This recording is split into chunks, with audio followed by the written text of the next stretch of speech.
Hello and welcome to The Point. I'm Ouyang in Beijing. Each time, we'll comb through the comments and speeches by Chinese President Xi Jinping on a certain topic, find out the messages that matter, and explain why. In this edition, we're taking a look at China's Olympic endeavor as it's gearing up to host the 2022 Winter Olympics.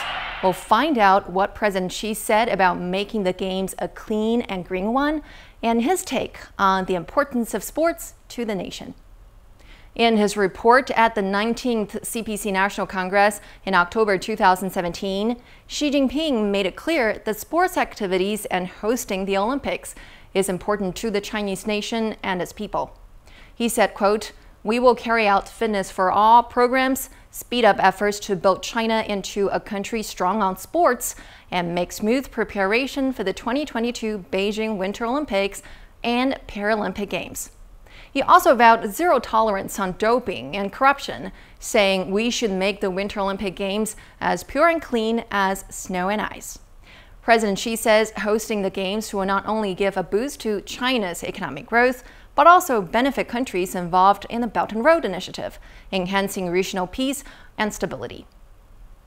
Beijing and its neighboring city of Zhangjiakou have vowed to deliver a Green Olympics, a big part of which means making full use of the legacy of the Games.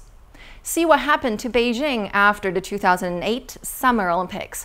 The city saw competition venues such as the Bird's Nest and the Water Cube turned into sports facilities for all, state-of-the-art concert venues, and must-see tourist sites. The city got a facelift.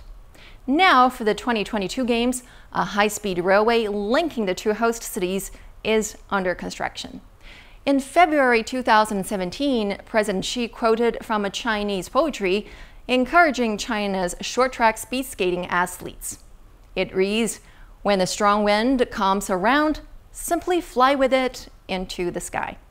Here he used a metaphor to say the Winter Games are expected to give a powerful boost to China's winter sports strength. That's not just the case with professional players. Across the country, the Fitness for All programs have already seen a 30% increase in winter sports participation in the past 3 years. Back in 2014, when addressing the Chinese national team in Sochi, Russia, President Xi said the most touching moment in sports events is not always winning the gold medals. Instead, it's the showing of the Olympic spirit, which is why Chinese people say, never stop improving oneself. Only a country that's fully confident of itself will live up to this spirit. And CNC will be following closely at how China plans to wow its visitors once again as an Olympic host in 2022. And that's all for this edition of The Point. We'll see you next time.